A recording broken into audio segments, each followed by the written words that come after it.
하나님께서 우리에게 주시는 말씀은 룻기 1장 16절에서 18절 말씀입니다. 룻기 1장 16절에서 18절.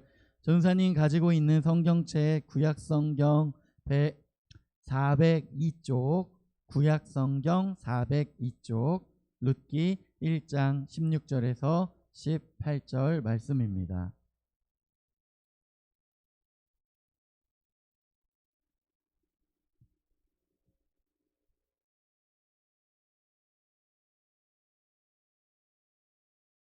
다 찾으셨으면 한 목소리로 읽도록 하겠습니다. 룻이 이르되 내게 어머니를 떠나며 어머니를 따르지 말고 돌아가라 강권하지 마옵소서. 어머니께서 가시는 곳에 나도 가고 어머니께서 머무시는 곳에서 나도 머물겠나이다. 어머니의 백성이 나의 백성이 되고 어머니의 하나님이 나의 하나님이 되시리니 어머니께서 죽으시는 곳에서 나도 죽어 거기 묻힐 것이라. 만일 내가 죽는 일 외에 어머니를 떠나면 여호와께서 내게 벌을 내리시고 더 내리시기를 원하나이다 하는지라. 나오미가 룻이 자기와 함께 가기로 굳게 결심함을 보고 그에게 말하기를 그치니라. 아멘. 우리 하나님이 주인이신 삶이라는 제목으로 오늘 말씀을 나누도록 하겠습니다. 우리 오늘 성경책 말씀 읽은 말씀은 룻기라는 말씀이에요. 4장밖에 안 되는 짧은 성경책 말씀인데요. 그 룻기의 내용은 이런 거예요. 이스라엘 지역에 매우 기근이 들었어요. 이렇게 날씨가 별로 좋지 않아서 비가 오지 않고 또 해가 잘 뜨지 않고 이래서 농사를 제대로 지을 수 없는 그런 날씨 기근이 왔다는 거죠. 그래서 이 엘리멜렉이라고 하는 사람이 자신들의 가정을 이끌고 모압이라는 동네로 이렇게 피난을 갔어요. 그곳에 가서 뭐 땅을 빌려서 그곳에서 농사를 지었는지 또는 물건을 사서 이렇게 뭐 띄어서 파는 장사를 했는지 모르겠지만 이 사람이 이스라엘 지역에서는 먹고 살기가 힘들어서 당분간은 그곳으로 가야 되겠다라는 생각을 했었던 것 같습니다. 그래서 이 엘리멜렉이라는 사람의 가정이 모압 지역으로 갔는데 이 엘리멜렉이라는 사람의 부인이 나오미라는 사람이었고요. 엘리멜렉과 나오미 그리고 이 두 사람의 자녀들이 기럐과 말론이라는 사람이 있었던 거예요. 이거 한번 다음 거 보여주세요. 선생님. 다음 PPT 다음 거. 네, 보시면 이렇게 나와 있죠. 이 엘리멜렉과 나오미의 자녀 기럐과 말론이라는 두 아들이 있어서 그 지역에 살고 있는 사람들과 결혼을 하게 되었어요. 이 사람들 결혼한 사람이 바로 오르바와 룻이라는 사람이었습니다. 그런데 어느 날 이 집안에 큰 일이 있었어요. 무슨 일이 있었냐면 엘리멜렉도 죽고요, 기럐도 죽고 말론도 죽게 된 거예요. 무슨 말이에요? 이 집안에 남자가 다 죽어버린 거예요. 그래서 시어머니인 나오미와 오르바, 룻, 이 두 며느리 이렇게 3명의 여인만 남았다는 거예요. 이때에는 지금으로부터 몇천 년 전이기 때문에 굉장히 가부장적인 시대였어요. 남자 중심으로 가정이 이루어지고 또 밖에 나가서 양을 치건 농사를 짓건 장사를 하건 이런 것들이 남자 중심으로 일어나고 있었어요. 경제활동이. 그리고 여성은 남자의 어떤 그 재산으로까지 계산될 정도의 시대였던 거예요. 그런데 하물며 이 나오미의 입장에서는 남편도 죽고 두 아들도 죽고 두 며느리 함께 이방 땅에서 살아가는 것이 너무나도 막막하게 느껴졌을 거예요. 이대로 있다면 그냥 굶어 죽겠구나라는 그런 마음의 위기를 맛보게 된 것이에요. 그런데 이 이스라엘의 기근이 끝나고 다시 좋은 계절들이 왔다는 소문을 나오미가 듣게 되었습니다. 그래서 나오미는 내가 나의 고향으로 돌아가야겠다라는 마음의 결심을 한 거예요. 근데 이제 누가 있어요? 2명의 며느리가 있잖아요. 그래서 이 나오미가 두 명의 며느리에게 이야기한 거예요. 나는 이제 내 고향 땅 이스라엘로 돌아갈 테니 너희들은 이제 너희들이 가고 싶은 대로 가라. 왜냐하면 지금도 우리가 다른 나라에 가서 이민을 가서 살아갈 때 굉장히 힘들고 어려운 점이 많은데, 이 수천 년 전에 이 시대에 다른 나라에 가서 산다는 것은 굉장히 힘들고 어려운 일이에요. 특별히 이스라엘로 간다는 것은 굉장히 힘든 일입니다. 이스라엘은 특별히 선민 사상이 가득하고 다른 나라 사람들을 하나님께 버림받은 사람들이라고 굉장히 무시하는 그런 분위기가 있었어요. 그리고 다른 나라 사람뿐만 아니라 자신의 나라 사람들과 여러 번 전쟁을 겪고 여러 번 포로 생활을 했기 때문에 혼혈인들이 많이 있을 거 아니에요. 그런데 그 혼혈인들도 막 괴롭히고 무시하던 분위기가 있었어요. 그래서 이 나오미 생각에는 이 두 며느리가 같이 이스라엘로 돌아가면 굉장히 고생을 할 것 같은 생각이 들었던 거예요. 그래서 너희들이 가고 싶은 대로 가라. 너희가 이제 너희 부모님의 집으로 돌아가고 또 아직 나이가 젊기 때문에 그곳에서 다시 결혼할 수 있다면 다시 결혼해서 너희 새로운 삶을 이렇게 살아가라. 이렇게 이야기를 한 것이에요. 그런데 오늘 이 두 며느리 오르바와 룻의 선택이 다른 것을 우리가 볼 수 있습니다. 오르바도 처음에는 내가 어머니와 함께 살고 싶다고 이야기했지만 강권하는 시어머니 나오미의 말을 듣고 자신의 집으로 떠나게 됩니다. 그런데 오늘 룻이 이야기하는 거예요. 룻이 시어머니 나오미에게 이야기하는 장면을 우리가 오늘 읽은 거예요. 룻기 1장 16절에서 18절 우리가 오늘 읽었던 내용이 그런 내용인 거예요. 내가 어머니를 떠나며 어머니를 따르지 말고 돌아가라. 강권하지 마옵소서. 무슨 말이에요? 나보고 가라고 하지 마세요. 나는 어머니 끝까지 따라갈 것입니다. 이 말은 무슨 말이에요? 그곳에 가서 어떤 고생을 해도 어떤 고난을 당해도 나는 어머니를 따라갈 것입니다. 그리고 어머니가 사는 곳에 나는 같이 살 것이고 어머니께서 믿는 하나님이 나의 하나님입니다. 이렇게 고백하는 것을 볼 수 있어요. 어머니께서 죽으시는 곳에서 나도 죽어 거기 묻힐 거다라고 이야기하며, 이거 무슨 말이에요? 나오미 입장에서는 얘가 진짜 절대 안 가겠다는 그런 의지구나, 이런 느낌을 받았을 거예요.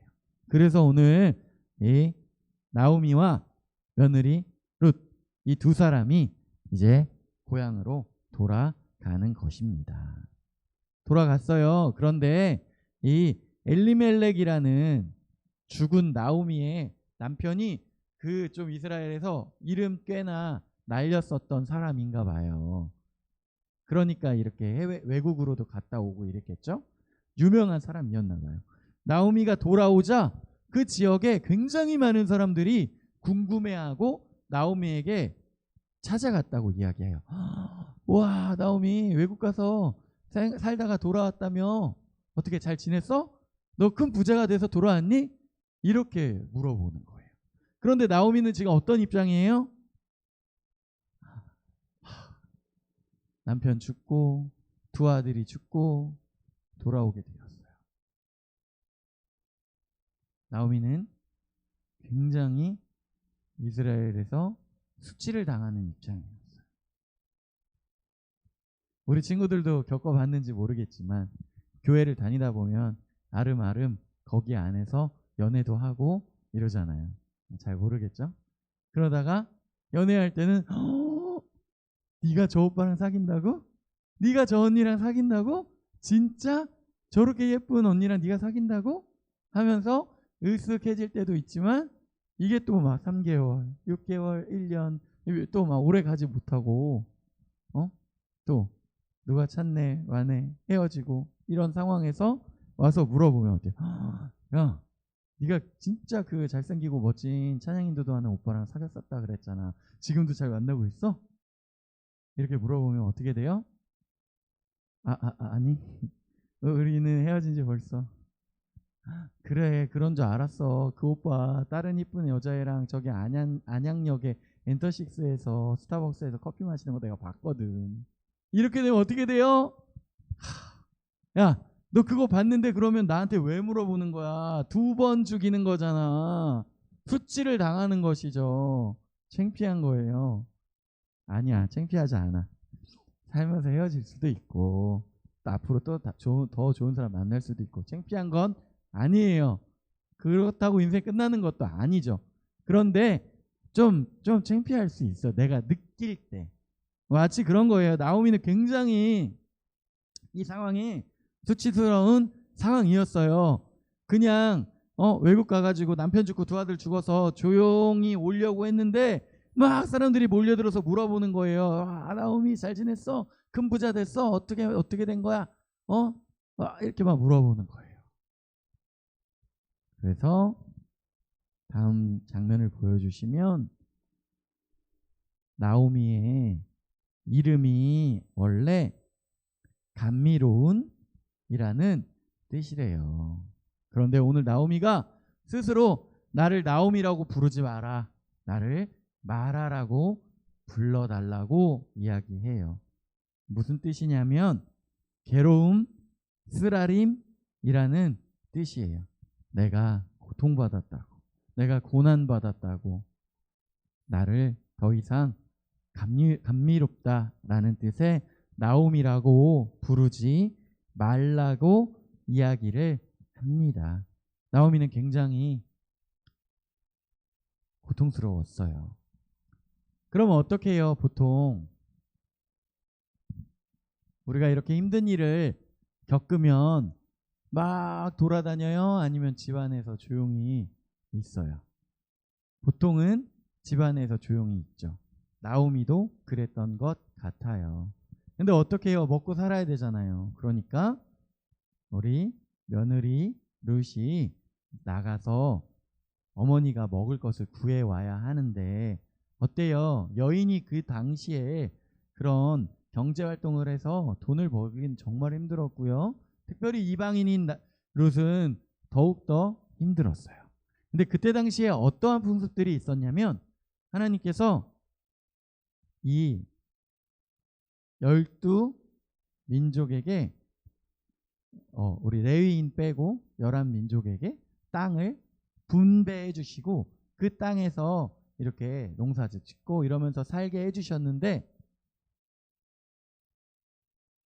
나그네와 노인과 또 여인을 위해서 이 농사의 소산물을 다 가져가지 말고 좀 남겨두라고 하나님께서 말씀하셨어요. 무슨 말이냐면 나그네는 외국인을 이야기하는데 외국인은 땅이 없잖아요.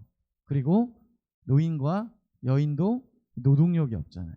그러니까 그들이 그런 것들을 주워가서 먹을 수 있도록 그런 것들을 남겨두라고 하나님께서 말씀하신 거예요. 그래서 나오미도 밭에 가서 그런 것들을 주워서 와서 어머니께 드릴 수 있었어요. 그런데 오늘 보아스라는 사람이 나오는데요. 보아스도 넓은 땅을 가지고 있는 사람이었어요. 그런데 그 보아스가 이 엘리멜렉의 친척이었어요.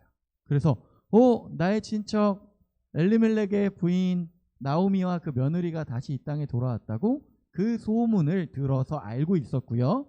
그 시어머니를 또 먹여 살리기 위해서 그 외국인 며느리 룻이 나와가지고 그런 것들을 농사 짓고 남은 소산물들을 주워간다는 것을 알고 있었어요. 그래서 이야기하는 거예요. 룻아, 너가 얼마나 고생이 많니? 이 밭 저 밭 돌아다니면서 오늘은 조금, 내일은 많이, 다음 날은 또 조금 막 이렇게 주워가서 고생하지 말고 매일매일 우리 밭으로 와. 매일매일 우리 밭으로 와서 그거 이렇게 가져가렴. 그리고 이쪽에 우리 일꾼들이 먹는 음식도 있고 물도 있어. 이것도 너가 먹어도 돼. 이렇게 이야기를 해준 거예요. 얼마나 고맙습니까? 그리고 또 보아스가 그 일꾼들에게 저 여인이 주석할 수 있도록 충분히 일하고 남은 것들을 놔두라고 이렇게 배려를 해준 거예요. 그래서 오늘 룻이 풍족하게 걷어서 집에 가서 어머니를 줍니다. 그러니까 어머니가 물어봐요. 나오미가 네가 어떻게 이렇게 많이 갖고 왔니? 보아스라는 사람의 밭에 갔는데요. 그 사람이 이렇게 많이 가져가게 해주고요. 일꾼들이 먹을 수 있도록 준비되어 있는 음식도 먹게 해주고 물도 먹게 해줬어요. 그리고요. 앞으로 매일매일 이 밭으로 오래요. 어머니 우리 고생 끝났어요. 하니까 나오미가 그래? 보아스가? 하면서 그 보아스가 친척이었다는 것을 기억하게 되었어요. 왜냐하면 이때 당시에 이스라엘에는 계대 결혼이라는 풍습이 있었는데 그것이 무슨 말이냐면 이 사람들이 땅을 다 소유하고 있었다고 이야기했잖아요. 하나님께서 다 나눠주셔서 지파별로 다 땅을 가지고 있었는데 이 룻의 집안처럼 남자들이 다 죽었을 때 그 가장 가까운 친척이 결혼해서 대를 이룰 수 있도록 아들을 낳아주도록 하는 그런 풍습이 있었어요. 그러니까 한마디로 여인들끼리 그냥 남아서 굶어 죽지 않도록 가장 가까운 집안의 사람이 결혼해서 아들을 낳아서 그 아들이 장성하여 그 밭을 또 일굴 수 있도록 하라는 거예요. 그래서 생각해보니 엘리멜렉의 친척이 보아스인 거예요. 그래서 나오미가 지혜를 또 발동해서 룻과 보아스가 결혼해서 아이를 낳으면 이 엘리멜렉에게 또 분배되어 있는 땅이 있을 거 아니에요. 그 땅을 찾아서 우리가 거기서 또 농사 짓고 또 대가 끊기지 않고 가족을 이뤄서 살아갈 수 있겠구나라는 생각을 한 것입니다. 그 이야기를 듣고 보아스가 그래 그런 풍습이 있지. 내가 너에게 그렇게 해 주어야 하는데 엘리멜렉 친척 중에 나보다 더 가까운 친척이 있어. 그 문제를 내가 먼저 한번 해결을 해보겠다 해서 사람들을 다 이제 친척들을 불러 모은 다음에 우리 친척 중에 엘리멜렉이라는 사람이 있습니다. 그런데 몇 해 전에 외국에 갔다가 그 엘리멜렉도 죽고 두 아들도 죽어서 나오미와 룻이라는 며느리 둘만 남았는데 우리 중에 가까운 사람이 그들과 결혼해서 그 가정이 이렇게 이루어질 수 있도록 해주어야 합니다. 이렇게 이야기를 했어요. 그러자 어떤 한 명이 나와서 저입니다. 제가 이 가장 가까운 친척이에요. 그러면 당신이 결혼해서 이 가정을 이룰 수 있도록 이 대를 이을 수 있도록 해 주겠습니까? 근데 이 사람이요 머릿속으로 계산하기 시작하는 거예요. 결혼해서 그 아이가 남자아이 낳아야 되고 또 그 남자아이가 장성할 때까지 우리가 그 집안 또 먹여 살려야 되는데 먹여 살려서 다 키워놓으면 또 그 집안은 엘리멜렉의 땅을 잇는 것으로 이렇게 또 내가 그것들 또 분리해 줘야 되고 이거 손해인데 저는 안 하겠습니다. 이러니까 보아스가 그러면 당신이 확실히 포기한 것으로 알겠습니다. 당신 다음 차례가 저입니다.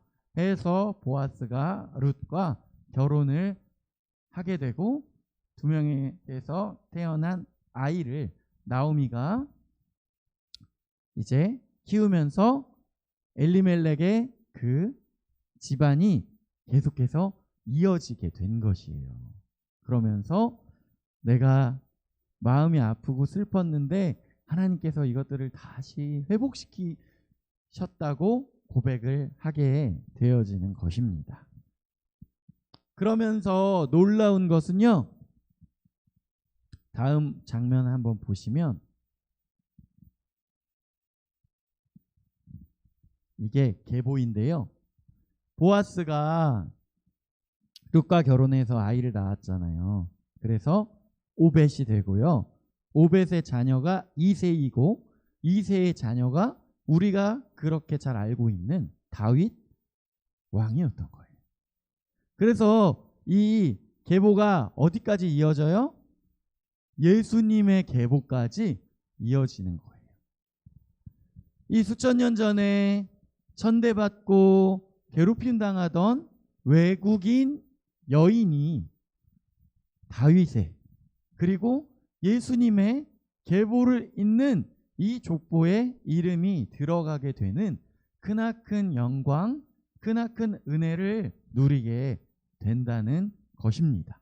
어떻게 그럴 수 있죠? 그것은 우리가 오늘 읽었었던 룻기 1장 16절에서 18절의 그 고백인 거예요.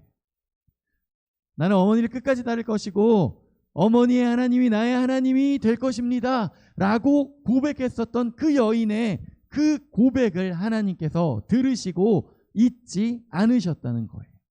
그리고 내가 어머니가 머무는 곳에 머물 것이고 어머니가 죽는 곳에서 나도 죽을 것이다 라고 이야기하는 이 룻의 선택, 좋은 길, 넓은 길, 풍족한 삶만을 선택하는 것이 아니라 좁은 길, 고생하는 길일지라도 어머니와 함께하는 그 길을 선택하는 그 룻의 그 선택을 하나님께서 기쁘시게 보셨다는 것입니다.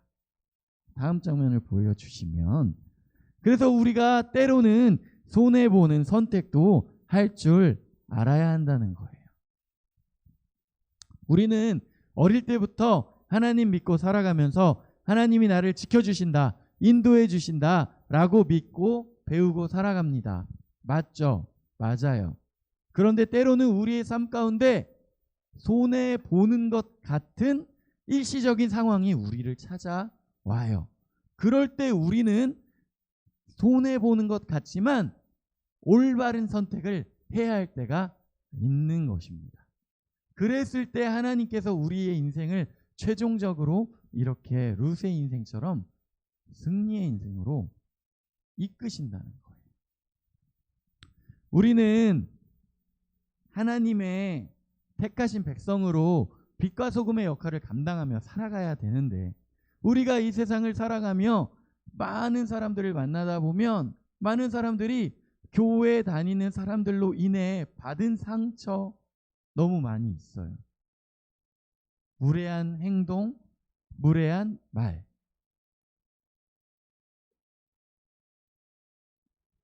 전도사님이 직장 생활도 해보고 오랫동안 교회를 다니면서 생각되어지는 것은, 그리스도인들이 결정적일 때 손해보지 않으려고 해요. 금전적인 것이든 기회적인 것이든 어떠한 상황에서도 나는 손해보지 않겠다라고 하는 거예요. 그랬을 때 많은 사람들이 상처를 받게 되고 많은 사람들이 피해를 받게 되고, 그러한 장면들을 전도사님이 많이 보았어요.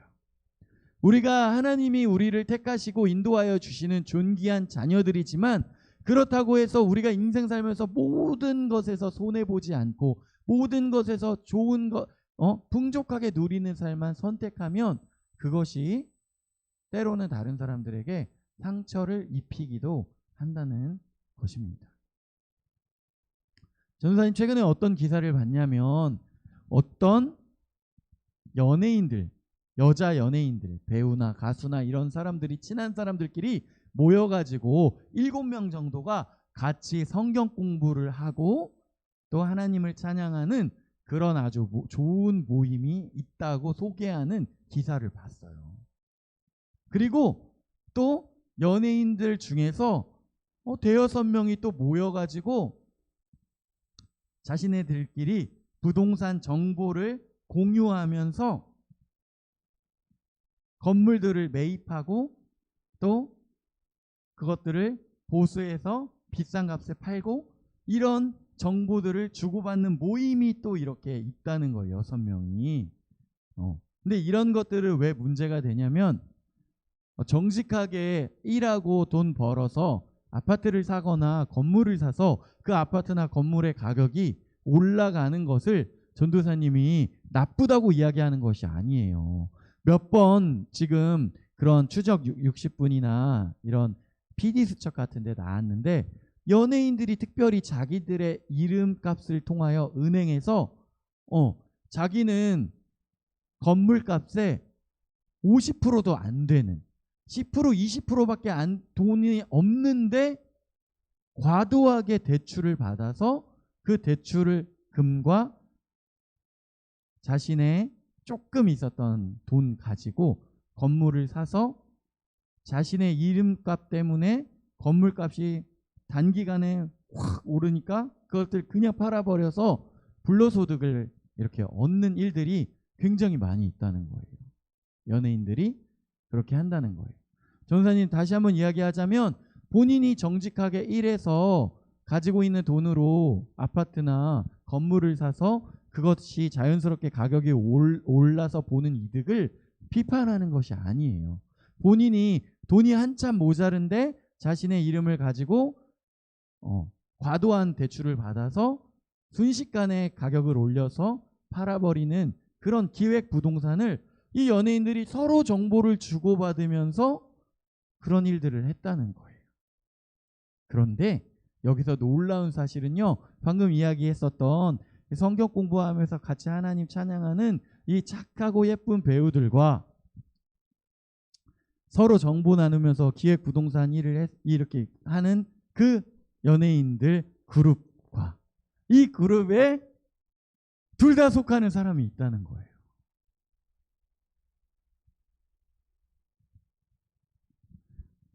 하루는 하나님 찬양하고 성경 공부하는 모임에 가서 성경 공부 배우면서 하나님 감사합니다 이러고, 하루는 여기 가가지고 야 어디 사야 되냐 하고 정보 얻고 이렇게 왔다 갔다 한다는 거예요. 이게 가능한 일일까요? 이게 옳은 일일까요? 그리스도인으로서 이런 것들이 하나님 기뻐하시는 일일까요? 누구나 다 그렇게 하는데요. 그렇게 해야 이익인데요. 오히려 그렇게 하지 않으면 손해인데요.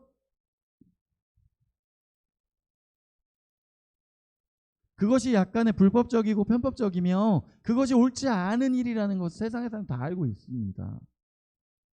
성경 공부하는 사람이, 하나님 믿는다는 사람이 그 모임에 속해서 그렇게 활동했다는 것을 알았을 때 그거 잘했다고, 나도 하나님 믿겠다고 이야기하는 사람이 없어요.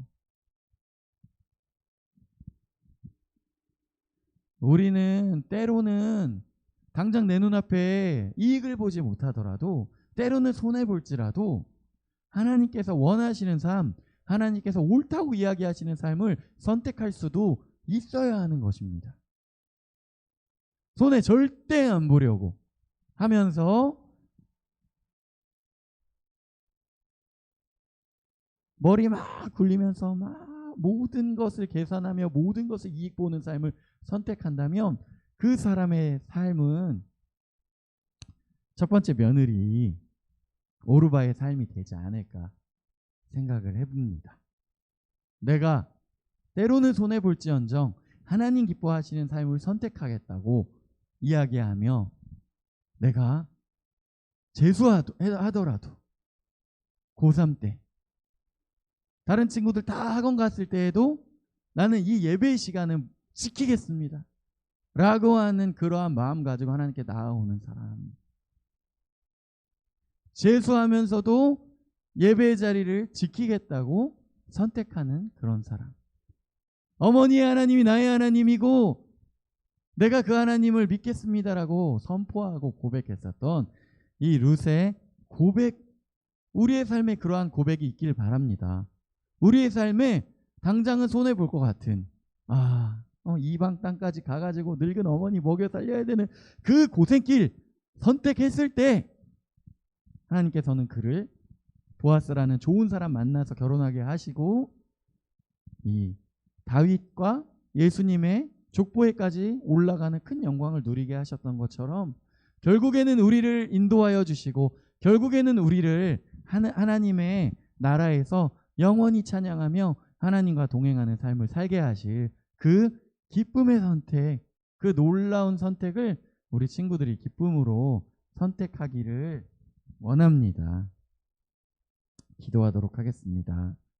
하나님 아버지, 우리 영흥교회 중고등부 친구들, 선생님, 그리고 저에게 지혜 주시고 하나님 인도하여 주옵소서. 그래서 우리가 매사에 이득을 보는 좋은 선택들만 하는 것이 아니라 때로는 손해를 볼지언정 하나님께서 원하시고 하나님께서 기뻐하시는 선택을 할 수 있도록 주님 붙들어 주시고 인도하여 주옵소서. 그래서 우리 룻이 하나님의 그 놀라우신 은혜 받고 다윗과 예수님의 계보에 이름이 들어가는 영광을 맛보았던 것처럼 하나님의 나라가 확장되어지는데 쓰임받는 우리 모두가 될 수 있도록 주님 인도하여 주옵소서. 감사드리며 예수님의 이름으로 기도드립니다. 아멘.